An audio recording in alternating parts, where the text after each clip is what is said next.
I have to admit something. I'm not proud of it. I'm a little shocked, honestly. I let my guard down, and as a consequence, I got punched in the face.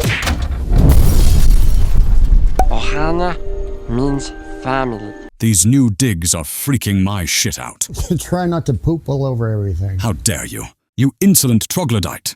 Anyway, yes, I let my guard down. Why? Maybe it was because the trailers for Lilo and Stitch looked promising. Maybe because I was kind of on a cloud nine from the outstanding masterpiece that was Andor.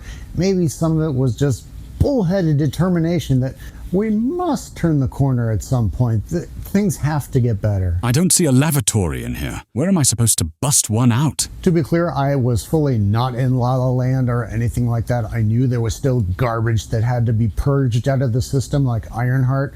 I knew we weren't out of the woods fully yet, but I honestly really wasn't expecting another double-barrel assault of The Message. Back in the 90s and the early 2000s, Disney had something of a dumping ground. Speaking of dumping ground, if you could just point the way. A secondary market, if you will, which was direct-to-video releases. That's where the bulk of the animated sequels and spin-offs would invariably end up. To Disney's credit, this was actually a very smart and savvy business move. You could keep the prestige releases for the theaters, but you were still able to make some coin on the side by selling the stuff that didn't quite measure up direct-to-video. I'm just going to leave this over here. Those days are long gone now, and with it, those revenue streams, because all of that content now goes to Disney Plus. You see, making content for Disney Plus doesn't actually make them money. The only way the streaming business model really works is new subscribers, and let's face it, that kind of secondary content is not going to get them new subs. Did we bother to secure a maid service for this place? Streaming is like an addiction. You constantly have to drop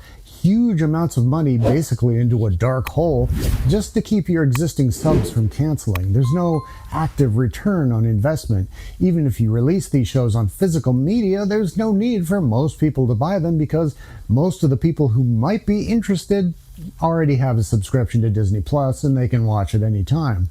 And sure, once in a while you can license some of that content out to other streaming services, but there's not a whole lot of money there. So first you start off with this decline in revenue via technology, and then you add in Hollywood, and Disney in particular, starting to abuse people with The Message. Revenue went over a cliff. Stock prices went over a bigger cliff. Activist investors even tried to take over the company. So in a desperate bid to try and make some money, they're kind of doing the opposite of what they were doing in the 90s. Content originally intended for Disney Plus were redirected to the theaters. Moana 2 is one such example. So is Lilo and Stitch. But while this might make some cash for them in the short term, this photocopying of content, especially the regurgitation of classics into lazy, uncreative live action, is only going to hurt them in the long term. And don't forget, they've still got a live-action Moana in the pipeline. You know, now that I said that out loud, I have to go back and correct myself. If these live-action remakes were actually lazy, that would be better than what we're getting. They should be just simple family entertainment. But they're not. They're calculated, deliberate. These aren't shot-for-shot remakes that live up to the spirit and themes of their originals. They're a delivery system for The Message. It should go without saying, but clearly it must be said that the first rule for these remakes should be not to subvert the core themes of the original. The abomination known as Snow White will forever be a poster child for that. It's a poster child for a lot of things, really. And this new live-action Lilo and Stitch, unfortunately, is another example. Let's talk about the film specifically. First off, Lilo and Stitch themselves are the best part of the movie. While some of the other CG in the movie is kind of sketchy, Stitch definitely is not. He's flawless. Mayaki Aloha is charming and perfectly cast as Lilo. And we're downhill from there. Pretty much all the standard generic tropes of The Message are in play. First, we have to emasculate the male characters. Let's start with David. Granted, he wasn't the manliest of men in the original, but apparently it was still too much for the writers of this one. He's weak, unreliable, constantly blown off and ridiculed by the female characters. The message to the audience is clear. He must be viewed as less than. The potential romantic interest shown in the first film with Nani is gone. Of course. That would interfere with Nani's girl bossing. Oh, we will come back to that. Put a bookmark there. Cobra Bubbles, same deal. His role was reduced to the point that it really didn't even need to be there. In the original, voiced by Ving Rhames, he was a threat both physically and existentially, who would later turn out to be an ally by the end of the film, and more importantly, a member of their Ohana. Every character did. The core of this movie is not just family, but found family. Captain Gantu isn't even in it at all. He and the entire third act aren't there. This next sentence would have Walt spinning in his cryotube because it just blows the mind that this is even a thing, but it needs to be said. Disney has been accused in recent years of being anti-family, and I submit to you that this version of Lilo and Stitch is Exhibit A. Even just by itself, without taking any other possible examples into consideration, this film subverts the primary theme of Ohana. In the original, Nani and Lilo are dealing with the recent deaths of their parents, and although it's a situation she obviously didn't want, Nani rose to the challenge of being thrust into a new role and all the difficulties that it posed, even when you don't have a little blue alien blowing things up around you. She absolutely struggles. She's fighting. She has self-doubt. She is clearly overwhelmed at times, and those are all attributes that we can relate to. It makes us care for her. It makes us care for them. Live action Nani is just another boring generic girl boss. Get your Ray or Captain Marvel comments out now. She shows no weakness, doesn't need anyone, and is completely and utterly self-absorbed. The original scene of the three of them with the record player is iconic. We can't go on together with suspicious minds. Can build our dreams. This Nani, who is in tune with her messed up family, is paying attention to the others in her life, and she is absolutely gobsmacked by what she is presented with. You look like an angel, walk like an angel. I love that song. You're the devil. Did you even see? We're gonna be late. Come on, turn that off. Go get your shoes. That's like a Live action. Nani can barely look up from her phone. Can't be bothered. Pathetic. I want you to think about something for a moment. Let's forget the animated version and put that aside for a moment.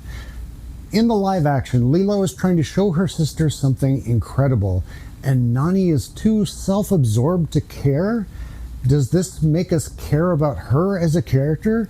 Does this create empathy? Why would Disney make this deliberate choice? What do they hope to achieve by alienating a main character from the audience? Perhaps they're so blinded by their girl-bossing hubris, they're not even self-aware enough to know any better. Sheer fucking hubris.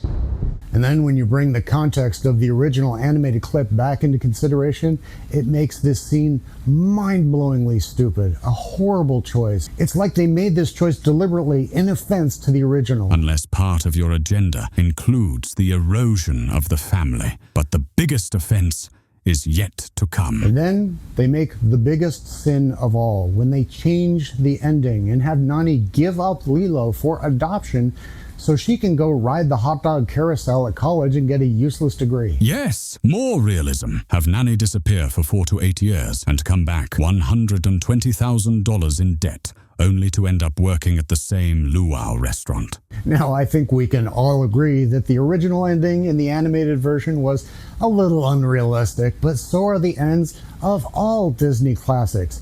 And they lived happily ever after is the grand catch-all to brush past those troublesome realities that would get in the way of a feel-good ending. So will this Lilo and Stitch be a hit? Probably. It's already made more money this weekend than Snow White did in its entire run. It's also got zero competition. On a Memorial Day weekend, Mission Impossible is the only other thing going on. And families have been so starved for family movies, it's just too bad and sad and maybe even a little offensive that Disney opted to take the Ohana out of this one and will no doubt walk away from this experience having learned absolutely the wrong lesson. While the tide may be turning, we are definitely not out of the woods yet. Snow White and Lilo and Stitch have one very important thing in common. They both deliberately subverted the theme of the original classics in order to push an agenda. Be cognizant of what you're taking in, especially if you have kids. There are those out there who do not have your best interests or the interests of your family at heart. So, where would I rank this? Well, maybe around here, I guess. It might be one of the best live-action Disneys we've seen, but that's an incredibly low bar. But like a lot of Disney stuff these days, including Moana 2, it's a watch once and forget it. So just wait for it to come out on Disney+. But what do you guys think? Let us know in the comments and stay fresh, cheese bags! Wait, we forgot to mention how Zach Galifianakis just phoned it in. Oh well.